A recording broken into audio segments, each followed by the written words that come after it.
Hello. За надад ирдэг нийтлэг асуултуудад бас хариулъя. Та хэдийн бас мэдхийг хүсдэг асуултуудад хариулъя гэж бодлоо.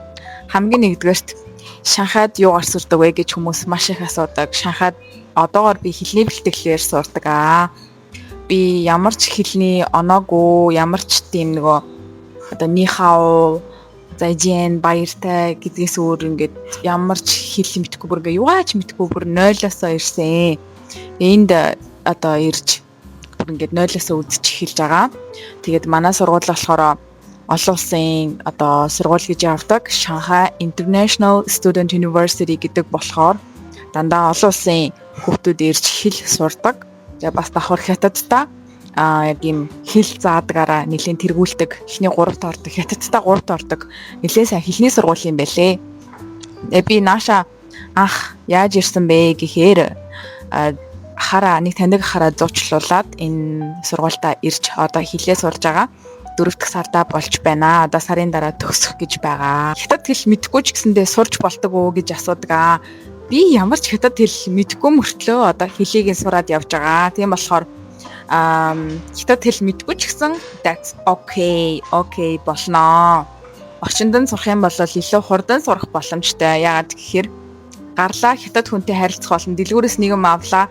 Ядчил тэ энэний үн хэдийн дууша чэн энэ төр гэд ядаж бүтээгдэхүүнийхэн тэ чинь дундааных нь ханз манзыг хараад эн чи ямар ханз илээ юу илээ яах вүлээ гэд ингээд харна. Метрон цуухад ч гэсэн хаашаа яах вүлээ яаж явах вүлээ гэд амьдралын хэм маягаас нь бас суралцах боломжтой. Тэгээд эргэн тойронд ингээ хүмүүс хятадаар ярина. Хятад ханз манз хараад байхаар ялцчихгүй тарих тасаад тэрэнд дасал болоод тэгээд сурах илүү хурдан сурах боломжтой юм шиг санагцсан. Сургалтын зардал болон амьдрах зардал хэр үнэтэй вэ гэдэг ингээ багталсан асуулт байгаа байхгүй юу?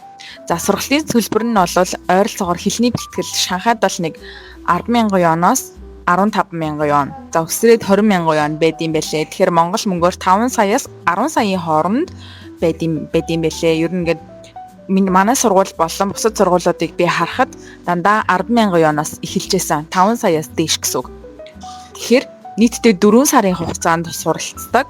Тэгээ 4 сарын хугацаанд өдөрт орохдоо болохоор манайх бол цаг 30 минутаар 2 пар ордог.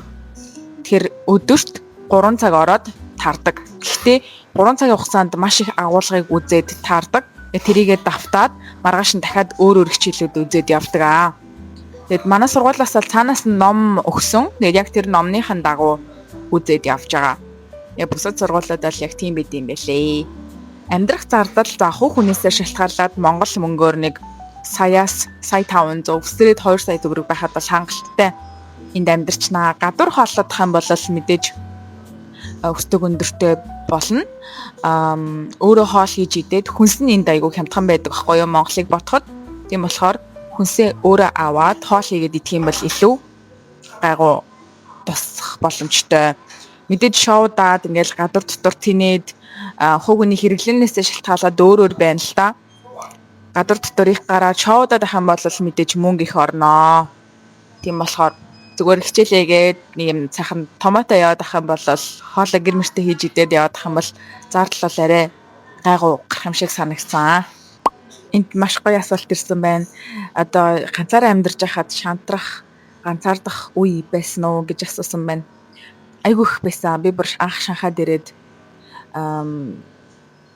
нэг тийм эхэндээ айгүй гоё байсан мөртлөө сүүл рүүгээ жоохон ганцаардаад найзуудтайгаа уулзмаар санагдаад, гэртээ очимоор санагдаад, гэрийнхэнтэйгээ уулзмаар санагдаад, Монгол хоолоо санаад, Монгол дуунд ороод, Монгол дуу сонсохоор нутгаа санаад ингээд уйлчих гээд байгаа юм шиг санагдаад одоо ч гэсэн ер нь жоохон эмзэг байгаа. Одоо би сарын дараа Монгол явна. Тэгэхээр ер нь бол ганцаардалтай нүүр тулнаа гэж бодох хэрэгтэй юм бэлээ.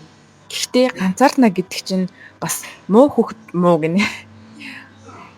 Янз бүрийн хүүхдүүдтэй нийлээд яваад байж ерөөсө болохгүй. Гол зорилгодоо төвлөрөөд хэлээ сураад одоо үзэж харах юмнуудаа үзэж хараад тий. Гол зорилгодоо сайн фокуслаад юмнуудаа хийгээд явж хахад болноо. Үр шимэн угаасаа ирээдүйд ирнэ гэдгийг өөртөө айгуу сайн хэлж явах хэрэгтэй юм шиг санагдсан. Тэгээд угаасаа л чи ганцаараа бүгдийг туулнаа гэдгийг ингээд эхнээсээ сайн бодох хэрэгтэй. Бодоод тэрэндээ бэлтгэлтэй ирүүлэх зүгээр юм шиг санагдсан.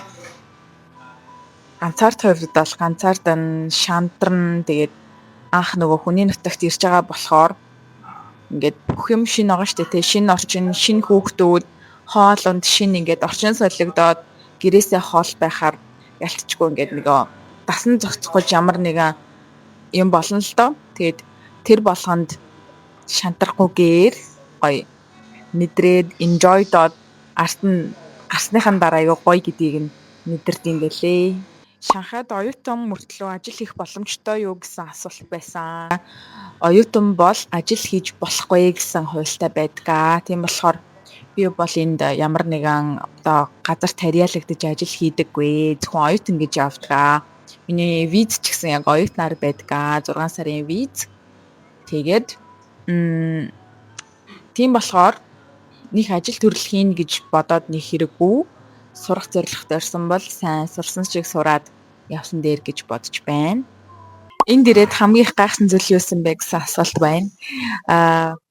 Хамгийн их гайхсан зүйл маань 30 минутын дараа хүргэлт ирсэн.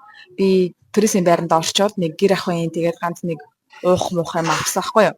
Захиалгаар найзаараа заалгаад яг 30 минутын дараа ирдэг гэхээр бүр гайхаад тийм ямар гоё ингэ. Тэг яг цаг хараад 30 минутын дараа миний хаалганы үүдэнд хүрээд ирсэн за. Айгу хордонд энэ нөө мопедтэй хүмүүс ингээ айгу баян хүргэлтийн мопеднууд явж яадаг. Тэр систем бүр үнэхээр гоё санагцсан. Тэр ингээ Монгол нэвтрүүлмээр санагцсан. Тэгээд Meituan гэдэг тэр аппликейшнээр болохоор өөртөө хэрэгтэй байгаа бүх хоолунд тэг гэр ахын бараа мараа юу чамд яг юу хэрэгтэй нэ? Танд юу хэрэгтэй нэ? Тэр бүгдийг Meituan-аас гэдэг баг үрээтэй за. Тэгээ тэр нь надад айгу гоё санагдаад тэгээ тэндээс айгу их захиалга хийдэг болсон. Тэр нэр нь айгу гоё. Амьдралыг маш гоё хөнгөвчилж өгж байгаагаараа айгу тухтай гоё санагдчихсан. Хичээлэнд хүндүү, шалгалт нь ямар байдаг вэ? Одоо хэлээ яаж заадаг вэ гэсэн асуулт байна. За энэ дээр болохоор мэдээж олон улсын хүүхдүүд байгаа учраас хичээлээ англи хэл дээр ордог. Манай ангид жишээ нь Вьетнам найзууд байна. Францаас ирсэн хүмүүс байна. Хүүхдүүд байна. Испаниас ирсэн байна. Орос, Казахстан гэдэг бараг 5-6 улсын хүүхдүүд ингээд холимог сурдаг. Тийм болохоор англи хэлээр заадаг багш нь англиар яриад хятад хэлийг заадаг. Тэгээд бүр анхан шатнаас нь зааж байгаа учраас ни хао гэдэг нөгөө дуудлагаас нь аваа зүгээс нь ахуулаад бүх төлөөдийг ингээд ойлгомжтой одоо тэнийг хүн ойлгохоор хэмжээнд зааж өгдөг болохоор өөрөө хичээлээ маш сайн давтаад дор нь хийгээд явах юм бол ойлгомжтой байдгаа. Ойлгохоор хэмжээнд заадгаа. Тэгээд сургуулиас ном өгөөд тэр номныхаа дагуу хичээлүүдээ үзээд явдаг. Манай сургууль бол эхлээд хичээлээ үзэж явж байгаад улирлын шалгалт улирлын дундын шалгалт гэж нэг аваад улирлын эцсийн шалгалт гээд 2 удаа шалгалт өгдөг. Тэгээд сертификат бас өгдөг өө. Сертификат би одоогоор арай аваагүй байгаа. 1 сарын дараа авнаа. Хичээлээрээ дуусаагүй байгаа. Тийм болохоор амар хөөрхөн 1 семестр сураад 4 сар сураад ер нь бол HSK 1 2 3 төвшний хичээлүүдийг үзчихэж байгаа байхгүй юу. Тэгээд сертификат аваад дараа семестр дахиж сураад дахиж сертификат авнаа гэсэн үг байгаа. За дотор байранд орсон дээр үү эсвэл гадуур хуваараа ингээд байр түрээслсэн дээр үү гэж асуудаг. Та эдийн сонголт байдаг. За миний хувьд болохоор байр түрээслсэн. Гэхдээ ер нь бол дотор байранд орчуулах зүгээр санагдсан. Яагаад тэгэхээр сургуультайгаа ойрхон кампус дотроо нөгөө нэг цаг алдаад байх шаардлага байхгүй. Бүх юм нэг дор учраас аюу амар санагддаг. Яг нь кампусаас гарахгүй ингээд жоохон залхах магадлалтай. Гэхдээ maybe гол зорилго нь сурах бол тий гол зүйл рүүгээ төвлөрсөн илүү байх гэж би боддог болохоор дотор байрандаа байгаад кампус дотроо хичээлээгээд дотор байрандаа амарчтай ингээ ойрхон би анх нөгөө айгу хол байр түрээсэлсэн болохоор тэрнээсээ жоохон юу яадаг хол баймааргүй санагддаг болохоор таадтай ингэж хэлж байгаамаа. Яг байр түрээсэлэх юм бол усны мөнгө, тогны мөнгө, интернетний мөнгө гэж давхар төлөөд явдаг. Ганцаараа байх болохоор илүү тухтай байх бах. Дотор байранд бол хоёулаа байдаг. Хоёр хүн одоо roommate-тэйгээ хамт байх учраас бас хэрвээ та ганцаараа баймаар байх юм бол байраа түрээслээд тухтай амьдарч болно. Эсвэл roommate-тэйгээ хамт ингээд амьдраа гэх юм бол дотор байранд орж болно. Миний хувьд бол яг аль аль нь гэхдээ би одоо л дотор байранд ормоор байгаа. Яг тэр хамаагүй ойрхон тэгээ бас гоё дулаахан байдаг. Яг уу Шанхайд бол өвлийн цагт ихэнх одоо юм туристийн байрнууд хүүтэн байд юм бэлээ. Air condition асаасан ч гэсэндээ цаанаа нэг тийм сийгээд цонхороо сийгэлтэхтэй нэг юм хүүтэн санагцсан. Тийм болохоор дотор байрны илүү гоё дулаахан байх магадлал өндөртэй. Эцэст нь гэж хэлэхэд ер нь хятад руу ирж сурах байгаа дүүнер байх юм бол Монголоос эрэхтэй Тэмээний носон амис Монгол одоо брендийн зөв арт зөв брендийн одоо үрэл мөрөлтэй талын Монгол хоол, борц, арт, зузаан хувцас одоо говь кашмир юу байдیں۔ Тэмээний носон амис хувц сонор бүх юмнуудаа тэр дулаан хувцаа маш сайн хангаж ирээрээ жиндүү байдаг учраас нэлээд хүүтэн. Тэгээд дараад тохгүй байх юм бол ус жоохон хэцүү шттэ тий. Тийм болохоор маш сайн бэлтгэлээ хангаж базааж ирээрээ. Нэгэнт ирсэн сурахад ирсэн бол гол зорилгоо биелүүлэхийн төлөө илүү сайн хичээгээрэй гэж хэлмээр байна. Яг ингээ гой хотод гой байгаа ч гэсэндээ байнгын хичээлээ хийгээд яваад хахаар бас жоохон баланстай явах хэрэгтэй юм шиг надад санагддаг.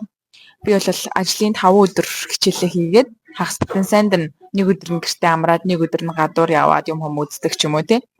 Тэгэж баланстай байхгүй бол байнгын хичээлээ хийгээд байгаа юм бол бас burnout болно. Тэндээсээ өөрөө залхнаа. Тэрний гадуур дотор яваад гоё нүд мүдээ сэргээгээд нүдээ баясгачаад дахиад хичээл рүү орох юм бол илүү актив орд юм бэлээ. Тэгэхээр бас юмны балансыг нь тааруулаад явбал гоё үр дүнгуудаас гардаг шүү гэж хэлмээр байна.